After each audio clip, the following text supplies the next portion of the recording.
महरोज ने गाड़ी का फ्रंट डोर खोलकर उसे अंदर धकेला और खुद ड्राइविंग सीट संभाली। साथ ही ड्राइवर को फोन कर दिया कि इलियास साहब के घर से गाड़ी ले आए।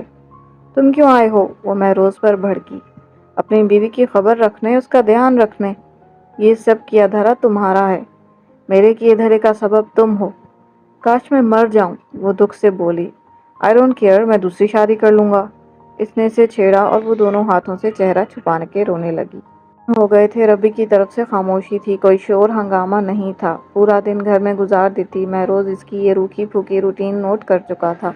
आज इसका इरादा कहीं बाहर इसके साथ जाने का था, पर कुछ ही देर में इसके चचा असाम का फोन आ गया था, जो उन्हें अपने घर डिनर पर इनवाइट कर रहे थे। महरोज ने हामी भर ली। ओके बेटा, शाम 7 बजे तक पहुंच जाना, गांव का रास्ता खराब है, उन्होंने ताकीद करके फोन बंद कर दिया। इस वक्त 4 बज रहे थे। वो ऑफिस से सीधा घर आया। आरफा ने जल्दी आता देखकर वजह पूछी। आज हमने गांव जाना है, आसाम चाचा के घर डिनर पर, इसने आरफा बेगम को बताया और स्टेयर्स चढ़ने लगा।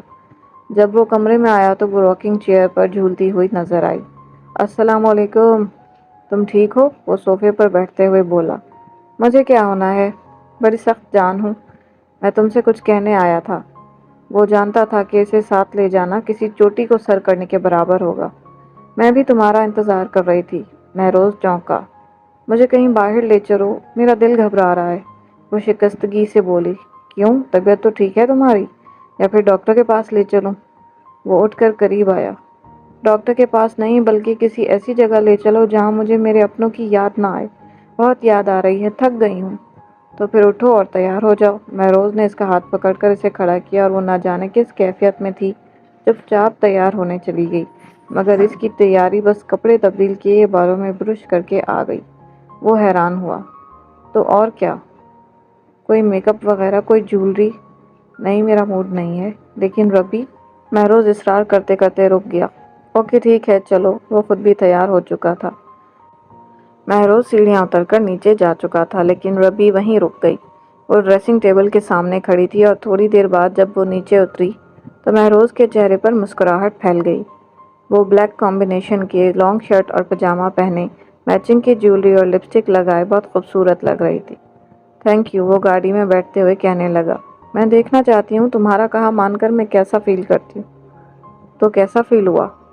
सच पूछो तो कुछ भी नहीं फील कर रही इस वक्त, बल्कि बहुत दिन हो गए फील करना छोड़ दिया है। मुझे ऐसे लगता है जैसे मेरा दिल बंद हो गया है, अजीब सी बेहिसी आ गई है। वरना सोचो, तुम्हारे कहने पर यूं तैयार हो सकती हूँ, या बिना कहे ऐसे तुम्हारे साथ कहीं जा सकती हूँ। उसने बड़े आराम से महरोज की खुशी को मलियामेट कर दिया। महरोज ने स्टीयरिंग पर मुक्का मारते हुए गाड़ी की स्पीड बढ़ाई और कहने लगा। तकलीफ हुई, और मुझे जो इतने अरसे से हो रही है, दिन रात सुकून नहीं, सारी सारी रात जाग कर गुजारती हूँ और तुम सुकून से सोते हो। सोचती हूँ तुम्हें कब दर्द मिले, तुम भी जागो तो अब तुम्हें एहसास हो इस बोझ का जो मैं अपने ज़मीर पर लिए फिर रही हूँ। रवि, तुम खामोखा अपने असाब पर तारी करके बैठी हो ये, वरना जो हुआ किस्मत थी। कब तक रोग लगाए रखोगी? एक गिलास पानी पिला दो, मुझे प्यास लगी है, वो टिश्यू से पसीना पोंछते कहने लगी। वो परेशानी से इधर उधर देखने लगा कि पानी कहाँ से मिल सकता है। थोड़े फासले पर पेट्रोल पंप था। महरोज गाड़ी से उतरकर पेट्रोल पंप की तरफ गया और मिनरल वाटर ले आया। रबी, इसने गाल थपथपाकर कहा। Are you okay, are you all right? Rabi घटाघट पानी पी गई। ओके, मैं ठीक हूँ। क्या हुआ था? बस यूं ही दिल घबरा गया था गर्मी से। वो गाड़ी का शीशा नीचे करने लगी। क्या ये बेहतर नहीं हम डॉक्टर के पास जाएं? नहीं, अब ठीक हूँ। खाने के लिए कुछ लोगी? नहीं, अलबत्ता जहाँ जा रहे हो इनके लिए कुछ ले लो। महरोज चौंक गया।